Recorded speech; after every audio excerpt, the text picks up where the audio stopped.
Libro del Éxodo, capítulo 30, versículos 11 a 21. El Señor dijo a Moisés: fundirás una pila de bronce, con su basa también de bronce para las abluciones. La colocarás entre la tienda de la reunión y el altar, y pondrás agua en ella para que Aarón y sus hijos se laven las manos y los pies. Mira, podemos ver en esta pila el agua del bautismo, en cuyo lavatorio es necesario que se purifiquen todos cuanto entran por la puerta de la iglesia, que es la verdadera tienda de la reunión. Y si por algo en efecto se va a caracterizar la iglesia, es por esta reunión de los pueblos. Acuérdense la figura de la granada que habíamos mencionado la ocasión anterior. Es necesario para ingresar a la iglesia el bautismo, esta purificación que el propio Señor nos ofrece. Vean cómo no es algo que nosotros adquirimos, es algo que nosotros recibimos, es algo de lo cual participamos. La iglesia es la verdadera tienda de la reunión. No obstante, al estar situada esta pila en medio, es decir, entre la tienda y el altar del sacrificio, justo para que los sacerdotes se purifiquen cuando entran a ofrecer al Señor los perfumes 2 veces al día, es decir, por la mañana y por la tarde. Mientras que nosotros no podemos ser lavados con el agua del bautismo más que una sola vez, porque el bautismo se recibe una sola vez. Hay que sacar como consecuencia que esta pila nos recuerda también la limpieza de las lágrimas de la compunción, la cual siempre debemos tener presente y de manera particular cuando nos acercamos a administrar los celestiales misterios. O sea, como afirma Beda en Sobre el Tabernáculo. Esta compunción ya sabemos que es la purificación interior que también involucra o significa un lavatorio interior, expresado, por ejemplo, a través de sinceras lágrimas del arrepentimiento. Quiere decir que si nosotros hemos sido ya purificados una sola vez de manera total y definitiva por el bautismo, esto no nos exenta de limpiar el alma por medio también de las lágrimas, de las verdaderas lágrimas del arrepentimiento. Por eso también es importante que nosotros ciertamente no olvidemos estas lágrimas de la compunción, especialmente no, por ejemplo, cuando nos acercamos a administrar, ya que no somos sacerdotes, pero sí igualmente cuando nos acercamos a recibir. Recuerden que el alma también requiere una limpieza, y esta limpieza se ve reflejada por medio de las lágrimas, que es también parte, digamos, de este lavatorio que espiritualmente nos corresponde. Capítulo 30, versículo 22 al capítulo 31, versículo 11. Dijo el Señor a Moisés: provéete de los siguientes aromas: estacte, uña de olorosa, gálbano, especies aromáticas e incienso puro. Todo ello a partes iguales. Prepararás con ello un incienso aromático, elaborado con arte de perfumista, sazonado con sal.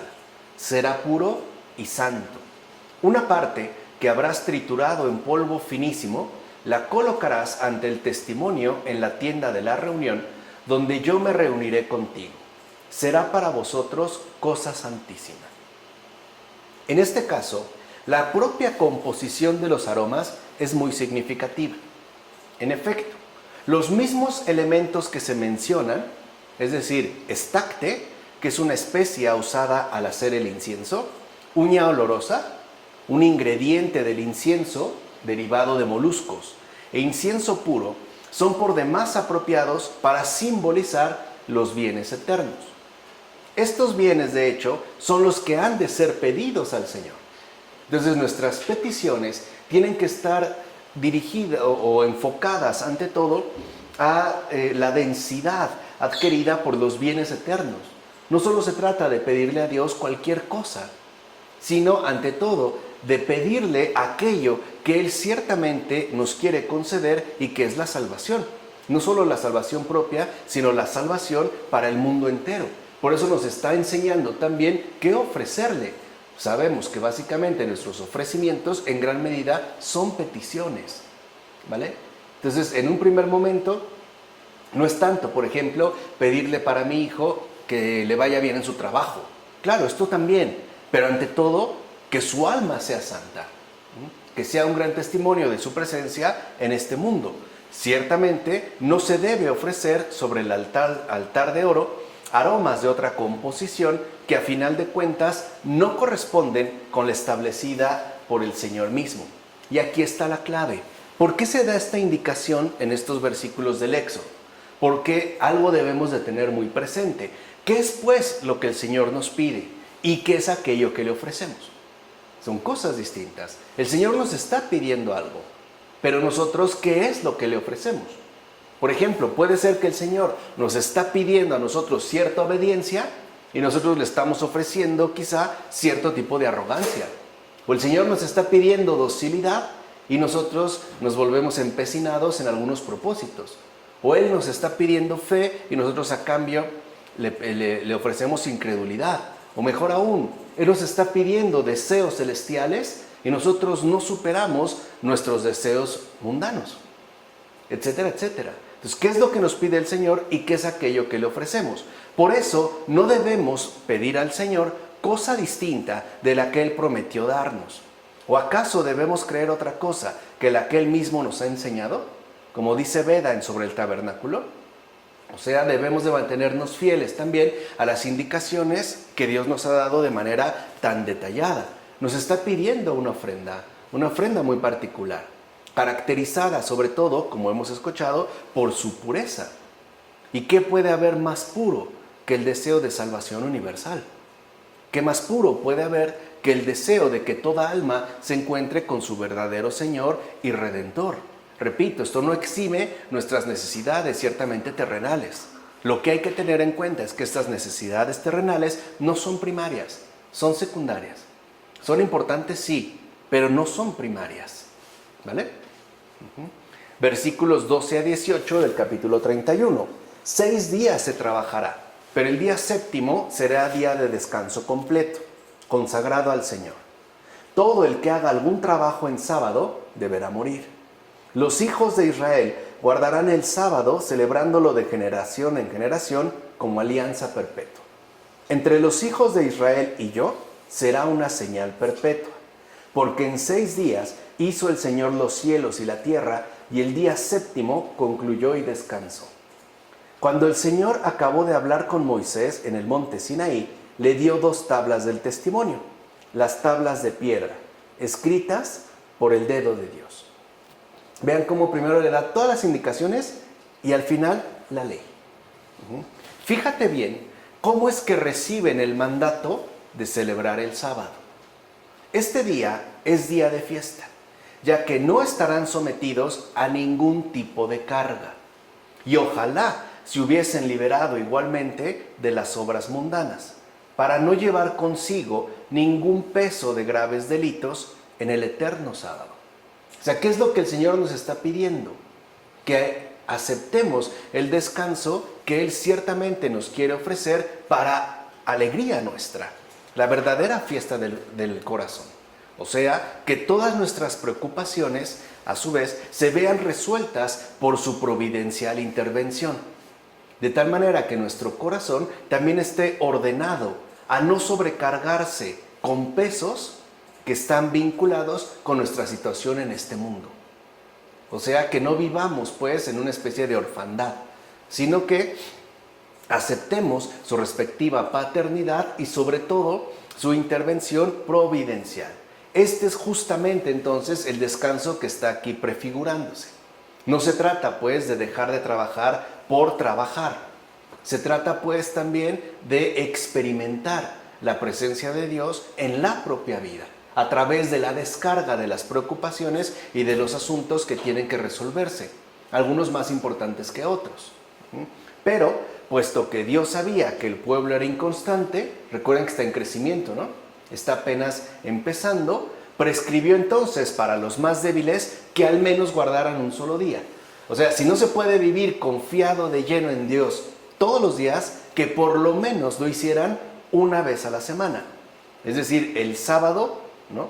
Que se guardaran de todo tipo de delito y por ende también de todo tipo de carga. Fíjense lo importante, incluso de conciencia. O sea, si se dan cuenta, este descanso sabático era, por una parte, efectivamente, evitar cualquier tipo de actividad que traiga fatiga. Pero por otro lado también evitar cualquier tipo de carga de conciencia. O sea, no solo se trata de los deberes que solían realizarse de forma exterior, a la manera de trabajos, sino también de las acciones realizadas que tienen una repercusión directa en nuestra propia interioridad. Por ejemplo, dejar de estar pensando mal en alguien, o dejar de tener resentimientos con respecto a otra persona, o molestia, o enojo, o ira. No obstante, asimismo reservó para los más fuertes la observancia completa. En efecto, la sinagoga observa un solo día, que es el sábado, mientras que la iglesia observa la inmortalidad.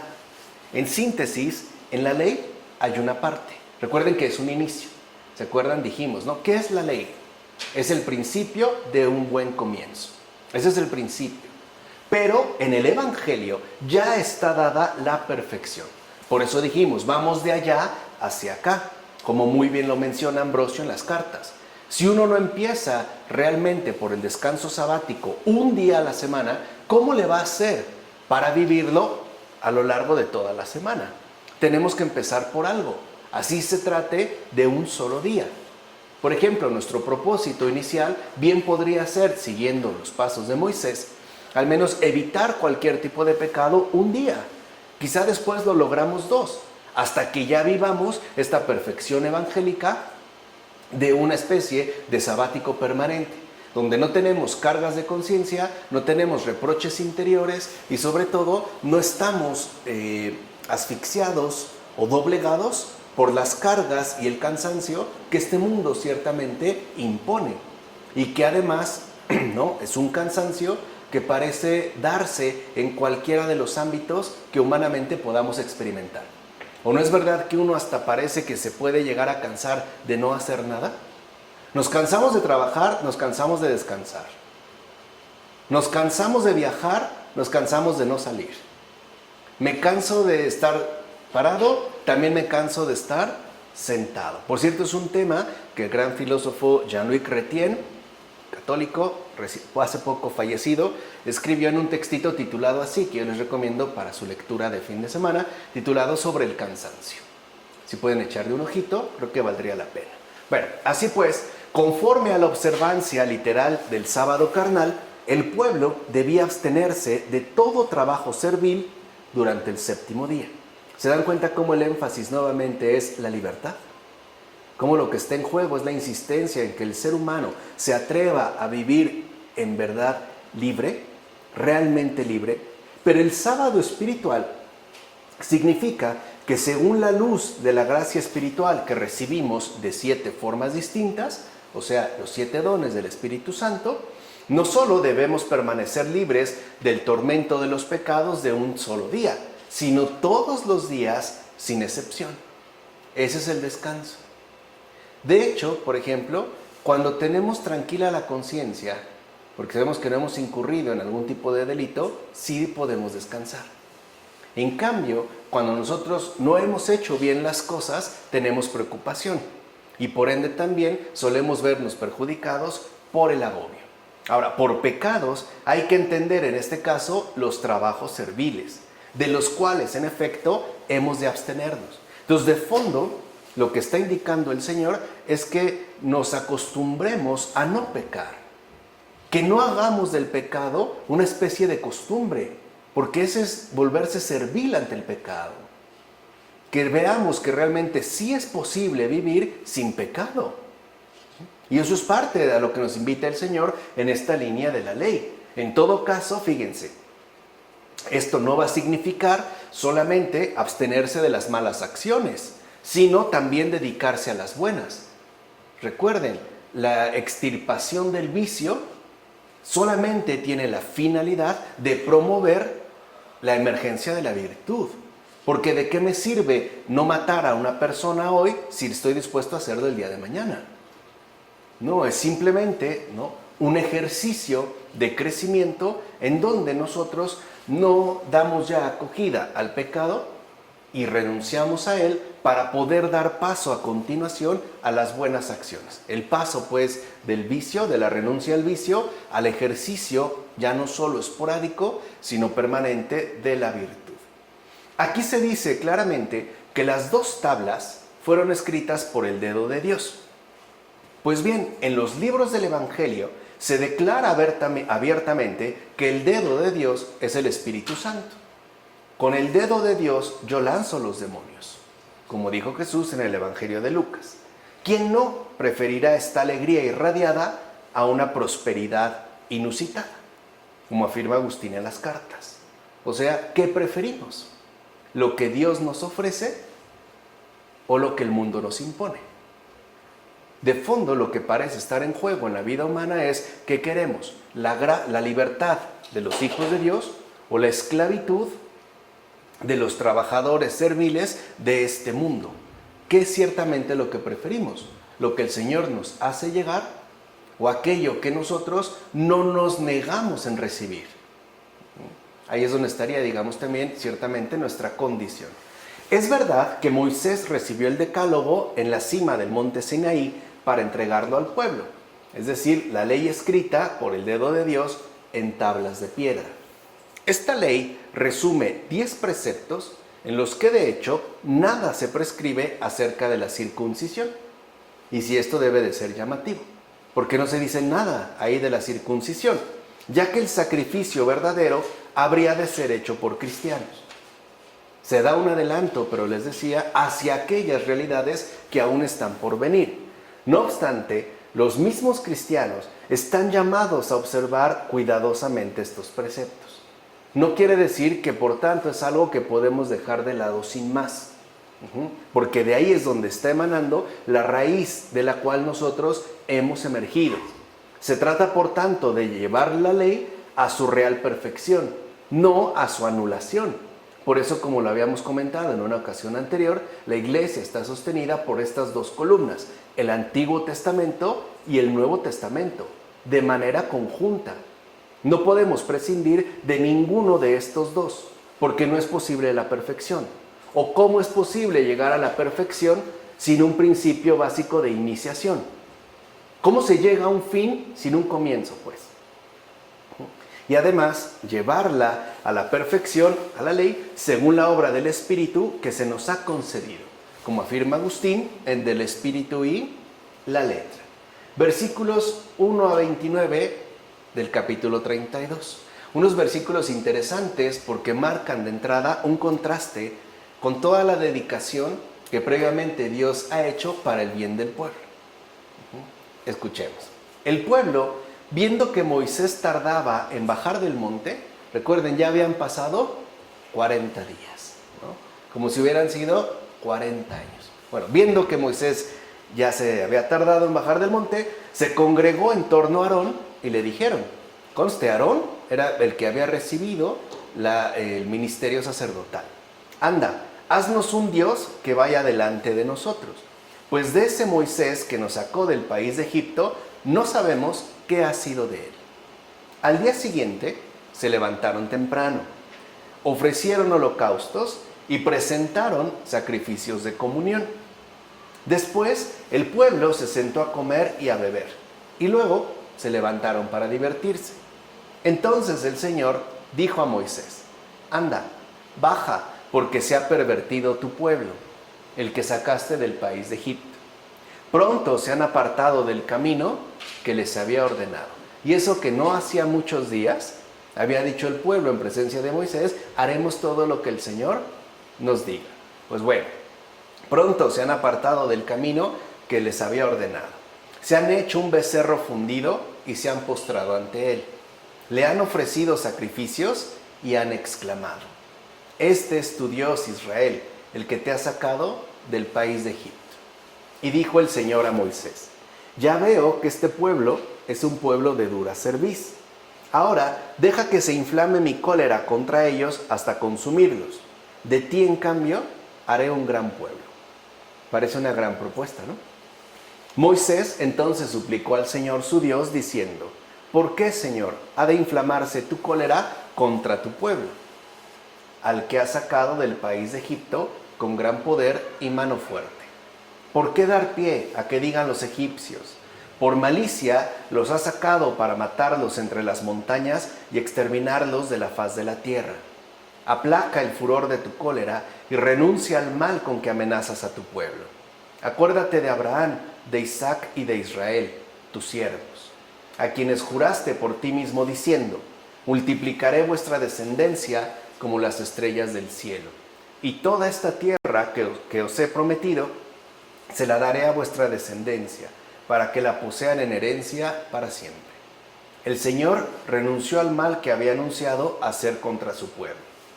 Se volvió a Moisés y bajó del monte con las 2 tablas del testimonio en su mano, tablas escritas por ambos lados, escritas en una y otra cara. Las tablas eran obras de Dios y su escritura de Dios grabada en ella.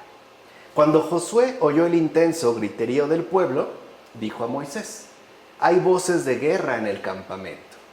Moisés respondió, no es clamor de quien grita victoria, no es clamor de quien grita derrota. Clamores de cantos rituales es lo que percibo. Cuando Moisés se acercó al campamento y vio el becerro y las danzas, se inflamó su cólera y arrojó las tablas de su mano, destrozándolas al pie del monte. Luego tomó el becerro que habían hecho, lo puso al fuego y lo trituró hasta reducirlo a polvo. Después lo esparció en agua y la dio de beber a los hijos de Israel. Y añadió, así dice el Señor Dios de Israel, cíñase cada uno la espada al costado. Pasad una y otra vez por el campamento de puerta en puerta, y que cada uno dé muerte incluso a su hermano, a su amigo o a su pariente. Los hijos de Leví hicieron lo mandado por Moisés. Aquel día cayeron unos 3,000 hombres del pueblo. Y Moisés dijo, hoy habéis consagrado vuestras manos en honor del Señor, al enfrentarse cada uno incluso contra su hijo o contra su hermano. Hoy el Señor os da su bendición. Es como una escena muy dramática. A pesar de todos los signos y prodigios vistos durante la desolación en el desierto, y que no fueron pocos, por su falta de fe rechazó Israel todo ello, todo esto, todas estas obras grandiosas, todos estos signos que el Señor había realizado y prodigios, con una débil excusa, no saber qué había sido de Moisés en 40 días. Esa fue su excusa. Dejaron pues de ver todas las victorias que les habían acompañado y solamente vieron ya que Moisés no estaba cerca. Esa fue su tragedia. Esa fue pues su débil excusa. Con esta excusa se acercaron de nuevo al paganismo de Egipto. Recuerden que de ahí habían sido sacados.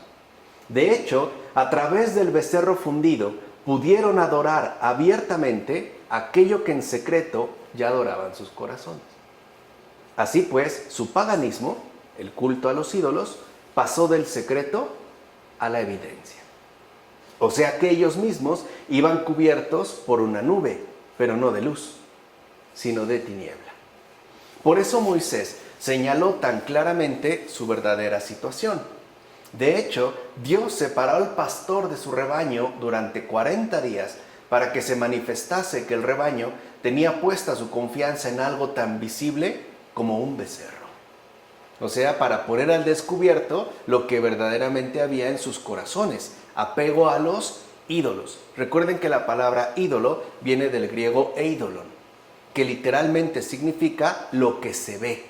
Ese es un ídolo, lo que se ve, lo que puede ser puesto, digamos, a la manera de un objeto, de algo visible. Como si tal becerro fuera el que los hubiera estado pastoreando. Recuerden, dijeron, ¿no? Para que vaya delante de nosotros.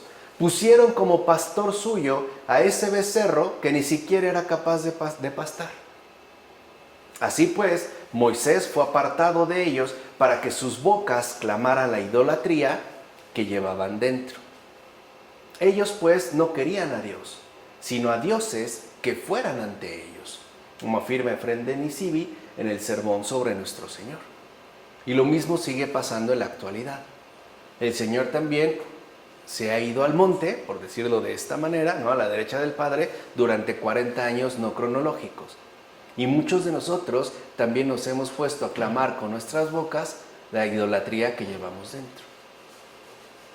Y ponemos por pretexto exactamente lo mismo. No sabemos qué ha sido de ese Jesús, ni dónde está. Queremos que nos fabriquen ídolos de todo tipo, así sean ideológicos, para que nos vayan supuestamente guiando o conduciendo. Pues bien, la ley dada a través de Moisés es la pedagogía de los niños difíciles de sujetar. Estos niños se saciaron rápidamente, ya que tal desorden provenía de su irracional alimento fabricado. Por eso inmediatamente después se dedicaron a divertirse, también de modo desordenado, pues era preciso que viniera a ellos la ley para alejarlos de los pecados y así entonces empujarlos a las buenas acciones, como afirma Clemente de Alejandría en el Pédago. O sea, que se viera realmente qué tipo de pueblo era y sobre todo qué es aquello que les resultaba sumamente necesario, es decir, la ley concedida. Por otra parte, es evidente que quien se deja engullir por el pecado cae en los lazos de la impiedad. Por eso el antiguo pueblo de Israel, después de comer y beber, pidió que se le fabricasen nuevos dioses. Por eso el Señor dejó que su extravío quedara al descubierto, precisamente para poder despojarlos de semejante infamia, como afirma Ambrosio en una de sus cartas. O sea, el Señor permite que suceda esto para que se ponga al descubierto la verdadera situación en la que ellos se encuentran. Y además Moisés, también como dijimos, ¿no? Sea sumamente compasivo con aquellos que le han sido encomendados. Además, como cuando el pueblo no peca, se dice entonces que es de Dios, esto es llamativo, ¿se acuerdan? En un primer momento, cuando el Señor habla con Moisés, le dice, tu pueblo, mira lo que hizo tu pueblo. Y después Moisés le recuerda, no, es tuyo, el pueblo que tú sacaste, ¿no? Como que se estuvieran echando la bolita, ¿no? Bueno, como cuando el pueblo no peca, se dice entonces que es de Dios, cuando peca decimos que ya no es de Él. Sin embargo, a pesar de ello, y eso es lo que aprendemos aquí, como afirma Orígenes, en los comentarios al Evangelio de Juan, esto no quita la necesidad de pedir por el pueblo entero, tal y como hizo Moisés. Y aquí vemos también parte de la pedagogía divina. Por un lado, está permitiendo que se ponga al descubierto la verdadera situación interior del pueblo de Israel.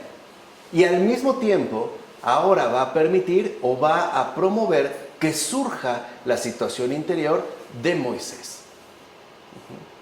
Es decir, que realmente se obtenga los buenos frutos obtenidos a partir del contacto que ha tenido Moisés con el Señor. Que se muestre pues su verdadera caridad, porque lo que requiere un pueblo extraviado es caridad. Dijimos, amor a Dios y amor al prójimo, es lo que está demostrando Moisés. En efecto, lo dicho por Dios a Moisés acerca del pueblo no es precisamente una acusación. No es que Dios los esté acusando, míralos, mira ya lo que hicieron, arrásalos. No es que los esté acusando, sino que le está dando a Moisés una razón para suplicar por este pueblo. Y eso a veces es lo que sucede.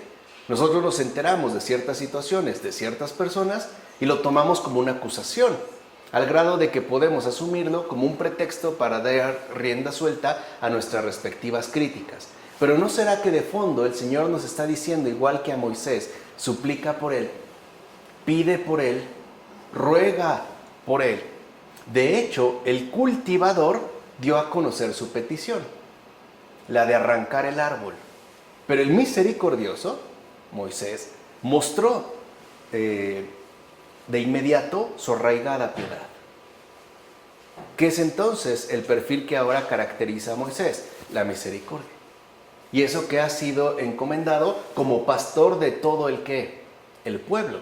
Por eso lo habíamos dicho, el rasgo distintivo del pastor debe de ser la misericordia, como afirma también Efrén de Nisibi en comentario al Diatésaron.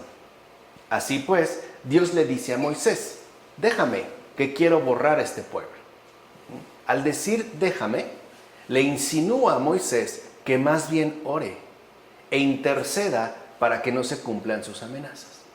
Acuérdense, no está acusando, está invitando a la súplica. Por eso cuando alguien nos dice que una persona está muy mal, también debemos entender que estamos siendo convocados a suplicar por esa persona, o por ese país, o por tal gobierno, o por tal o cual situación o circunstancia. Mira qué gran acontecimiento. Las oraciones de su servidor no dejaban actuar al poder de Dios. Y aún así, sigues empeñado en desmeritar la gran valía de la oración. Ahora se dan cuenta, el verdadero poder de la oración no radica solamente en los efectos, o mejor dicho, en los resultados obtenidos. El verdadero poder de la oración remite a que Dios mismo queda como sujeto a la súplica que le es dirigida. Es una especie de trato de misericordia a misericordia. Como después ya el Señor lo dirá mucho tiempo después a través de los profetas. Misericordia quiero, no sacrificios. Y ese es el ejemplo que ha asumido Moisés. Por eso Moisés está llamado entonces justo a revelar aquello que debe de caracterizarlo en tanto cabeza del pueblo de Israel en este momento. Repito así, la misericordia. ¿Acaso no ves ya cómo sí se puede contener la ira de Dios? Es decir, según el proceder de la misericordia, como afirma Jerónimo en las cartas. Por eso no se trata de aplacar a Dios, por decirlo de esta manera. Se trata más bien de contribuir en la misma línea en la que Él se ha mantenido y se mantiene por siempre. Ser siempre fieles, pues, a esta línea misericordiosa que Él mismo promueve y que Él mismo quiere ciertamente realizar en todo momento. Fijaos, pues, en el poder de Moisés. ¿Qué es lo que le dice Dios? Déjame. Es decir, tus ruegos me detienen. Sí, tus súplicas detienen mis manos.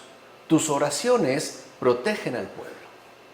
Como afirma Jerónimo en el Tratado sobre los Salmos. Moisés entonces vemos que obra así no por necesidad, lo hace por caridad.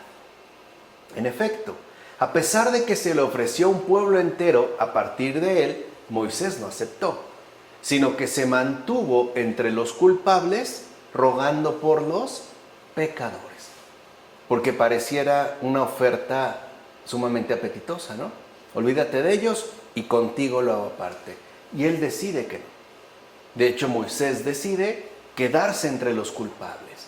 Y de hecho lo hace rogando precisamente por los pecadores. ¿Y cómo pide?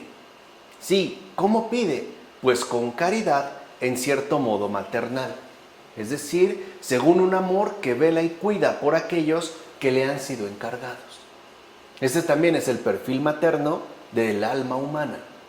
Esta súplica, esta petición que pide por todos aquellos que le han sido encargados. Es decir, a la manera de hijos. ¿Con qué seguridad habló pues Moisés? Y habló así porque está absolutamente convencido de la misericordia de Dios, que siendo justo, no había de perder, según su eterna misericordia, al pueblo, sino que más bien perdonaría a los pecadores, como afirma Agustín en un sermón. Entonces, así fíjense, como Moisés está absolutamente seguro de la misericordia de Dios, también Dios quiere estar absolutamente seguro de la misericordia de Moisés. No le ha enviado a cualquiera. ¿Se dan cuenta? Comienza por la humildad de Moisés y acaba revelándose como alguien en verdad misericordioso. ¿Qué es entonces lo que necesita el pecador, el pueblo, la humanidad? Misericordia. Y esto ya se ve reflejado desde este aspecto en Moisés. Dios pues no cambia de opinión. No es que cambie de opinión, sino que confirma más bien su designio original de redención. Recuerden que ese es Dios, redención. No es que cambie de opinión de un momento a otro. Es que reafirma este designio original de redención a partir justamente del proceder de aquellos a los cuales Él ha llamado. Por ejemplo, en este caso, Moisés. Ciertamente, sabéis que Moisés pulverizó el becerro, es decir, lo redujo a polvo y lo esparció en agua, la cual se la dio a beber a los hijos de Israel, que puede parecer extraño, ¿no? Bueno, ¿qué significa esto? Pues que al ser pulverizados los infieles, poco a poco caen y son bebidos por el pueblo de Dios, y por tanto igualmente son incorporados al cuerpo de Cristo, a la verdadera tienda de la reunión, es decir, a la iglesia. ¿O no es verdad que la iglesia está prácticamente conformada por aquellos que hemos sido infieles? En algún u otro momento, como afirma Agustín en las narraciones sobre los salmos, están llamados pues también a ser incorporados. Así sea una vez que queden reducidos al polvo. Pero esas cenizas, por ejemplo, no fueron esparcidas, fueron asimismo bebidas. Y no olvidar que también era una situación de la cual el propio pueblo estaba participando, que es también otro gesto de bondad y de misericordia. Pues bien, si tenemos presente el sentido espiritual, entendemos que todo aquel que presta atención a Dios y a la ley se purifica con la muerte de las costumbres que habitan perversamente en nefasta cercanía, es decir, en parentesco. Por eso es que se les aniquila sin tardanza, como afirma Gregorio de Nisa en Sobre la vida de Moisés. Ahora entienden por qué se habla en términos de hijos, padres, amigos, cercanos. Porque puede ser que nosotros efectivamente establezcamos una especie de cercanía o familiaridad con el pecado y por ende con las perversas costumbres. Y que nos volvamos sumamente estemos sumamente familiarizados con estas costumbres a las que de hecho hay que dar muerte. No es pues una muerte física, se está hablando en un sentido también evidentemente simbólico. ¿Se entiende? O sea, el hecho de que estemos dispuestos a dar muerte a estos parientes que parecen estar muy cerca de cada uno de nosotros. Los vicios, cualquiera de ellos, o las pasiones, como llamaban los padres de la iglesia. En efecto, ceñirse la espada a la pierna significa preferir el celo por la predicación a los placeres mundanos. Por eso, quien quiera hablar de cuestiones santas tiene antes que vencer las impurezas ilícitas. Requiere pues de una purificación. De hecho, pasar de una puerta a otra, es lo que dijo Moisés, ¿no? Que pasaran todo el campamento, significa ir de un vicio a otro para acabar con ellos. Ahí donde los encontremos, ahí donde se escondan. Recuerden que los vicios tienden a ocultarse. Si nosotros revisamos el campamento, es decir, nuestra alma, y vamos abriendo puerta por puerta, encontraremos algún vicio. Y este vicio es precisamente al que hay que exterminar, ¿no? Al que hay literalmente que pasar a cuchillo. Además, pasar por medio del campamento significa vivir en la iglesia con una ecuanimidad tal que sea capaz de reprochar las faltas de los pecadores sin dejarse llevar por ninguno de ellos. Porque también es, digamos, de cierta manera fácil que no solamente reprochemos los pecados, sino que nos veamos seducidos por estos mismos pecados. En lugar de mantenerse en una clara línea de oposición, pareciera que nos podemos incluso como acercar a una peligrosa línea de adición. Hay gente que termina haciendo lo que tanto reprocha, lo que tanto señala. Por eso se dijo con razón, mate cada uno a su hermano, a su amigo y a su vecino. Es decir, mata a su hermano, a su amigo y a su vecino, el que acaba con toda familiaridad con el pecado. Ese es el sentido de estos versículos. No era una matanza por matar, no era matar por matar. Era promover también, ¿no?, acabar con esta familiaridad con el pecado, que además ya había sido puesta en evidencia de manera palpable, a través del comportamiento del pueblo y la solicitud de un ídolo que los fuera guiando, en este caso el becerro fundido, como afirma Gregorio Magno en la regla pastoral. Así llegamos al capítulo 32, versículo 30, al capítulo 33, versículo 6. Al día siguiente, Moisés dijo al pueblo: habéis cometido un pecado gravísimo, pero subiré hasta el Señor. Quizá obtenga el perdón de vuestro pecado. Volvió pues Moisés hasta el Señor y dijo: ay, este pueblo ha cometido un pecado gravísimo, haciéndose un Dios de oro. Ahora bien, si le perdonaras su pecado, si no, bórrame a mí del libro que tú has escrito. El Señor respondió: al que ha pecado contra mí, es al que borraré de mi libro. Ahora ve y conduce al pueblo a donde te he indicado. He aquí que mi ángel irá delante de ti. El día de mi visita les pediré cuentas de su pecado. Y el Señor castigó al pueblo por el becerro de oro que había hecho Aarón. Para empezar, date cuenta cuántas injurias del pueblo debía soportar Moisés. Pero cuando el Señor quería castigar a los insolentes, Él entonces se ofrecía con frecuencia en lugar del pueblo para librarlo de la indignación divina. Incluso, con qué dulces palabras se dirigía al pueblo después de las ofensas. De qué manera lo consolaba en las fatigas. Vean la misericordia de Moisés. Cómo lo aplacaba con sus sentencias y lo sostenía con sus obras. Esto era debido a la constancia con la que él hablaba con Dios. Todas sus hazañas eran pues estimadas por su mansedumbre, como afirma Ambrosio en Sobre los Misterios. O sea que, si nosotros también queremos ser misericordiosos, necesitamos ser constantes en nuestro diálogo con Dios. Necesitamos pues llevar a cabo una vida de oración, una vida de contacto, de diálogo con el Señor. Un diálogo prácticamente ininterrumpido, de tal forma que por esta cercanía se vaya a su vez manifestando, ¿no?, la presencia de Dios en la propia vida, tal y como ha ocurrido con Moisés, que al parecer no se doblega. Y eso que le tocó a un pueblo duro, un pueblo realmente difícil. Ahora bien, cuanto mayor es la culpa, mayor ha de ser el remedio. ¿Y qué mejor remedio que el ofrecido por Moisés? Es decir, acordándose de todos y olvidándose de sí mismo. Ahí está el remedio. A veces, para ayudar a los demás, hay que olvidarse de uno mismo. Ese sería como el gran obstáculo. Y es el primer paso, digamos ya evidente, que da Moisés al respecto. En efecto, con tal de librar al pueblo del castigo, él mismo se ofreció para que éste quedara libre de la ofensa cometida, como afirma Ambrosio en Sobre la Penitencia. Pues bien, así son las entrañas de los santos, pues juzgan más conveniente la muerte propia que el exterminio de los demás. De hecho, para un santo es preferible morir a que alguien más se pierda, por ejemplo.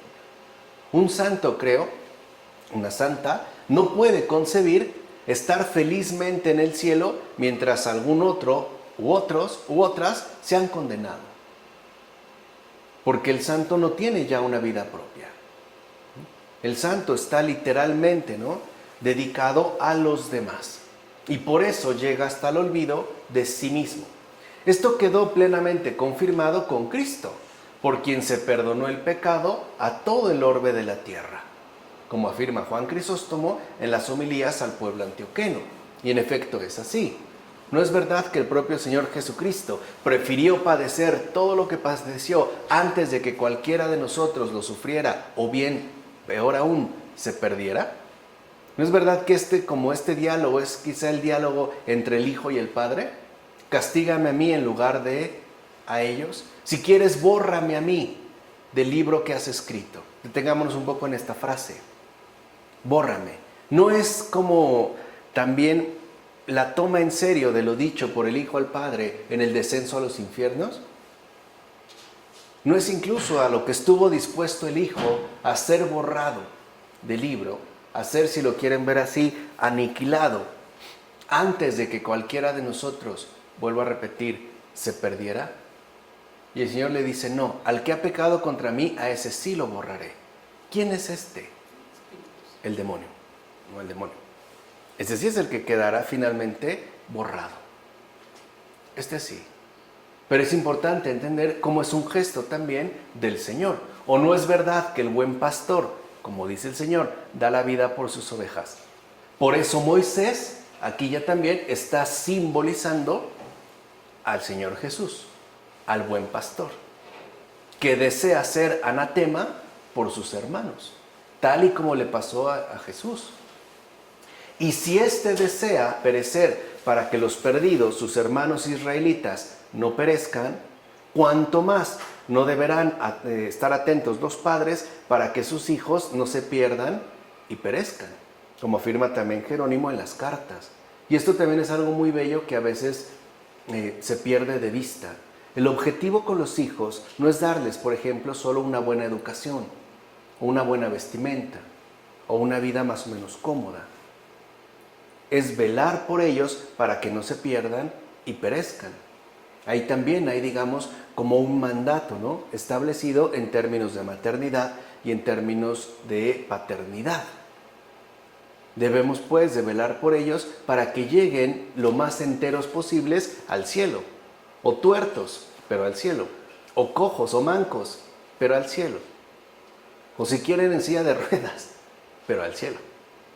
Esta es, digamos, la velación que nosotros tenemos que hacer, en particular en términos de aquellos que en efecto se nos han confiado en términos de hijos e hijas. Ahí debe de haber pues una total atención dirigida hacia ellos. Así pues, cuando la muerte era segura para todo el pueblo, Moisés pidió que él fuera extinguido antes que la muerte se extendiera a todo el pueblo. Se ofrece él por todos los demás. Esto es obra de un gran corazón, es decir, de un corazón guiado por la divina clemencia. ¿Se dan cuenta entonces cómo Moisés ha ido creciendo en santidad? Al grado de que ya prefigura al buen pastor dispuesto a sacrificarse por el bien de todos los demás, con tal pues de que los demás no perezcan, no se pierdan, no acaben pues en muerte, sino que se mantengan precisamente en la vida. Esta es pues la virtud de los santos, por cuyas oraciones somos librados con frecuencia de la amarga pena de una muerte merecida, como afirma Casiodoro en el comentario a los Salmos. Y en efecto hay muchísimos santos anónimos que nos han librado de la amarga pena de una muerte merecida. Aquellos cuyas oraciones, cuyas súplicas solamente Dios conoce. ¿Se entiende?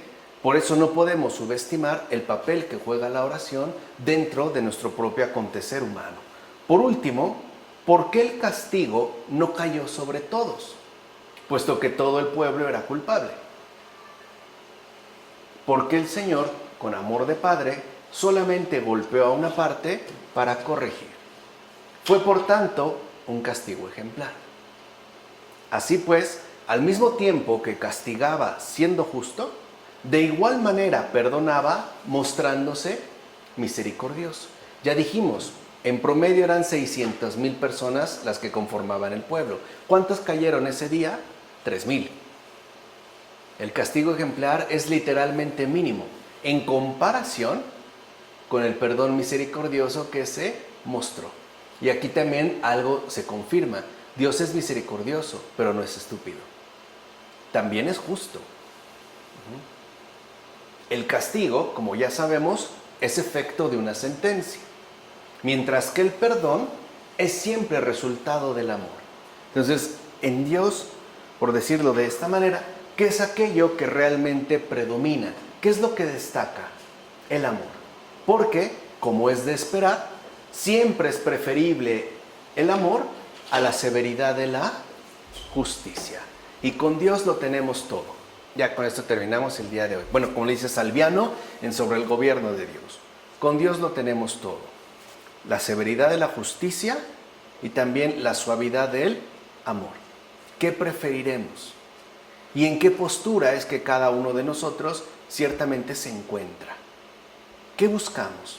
¿Que todos los demás se pierdan, pero que yo me salve? ¿O que todos se salven, aunque yo quizá tenga que morir?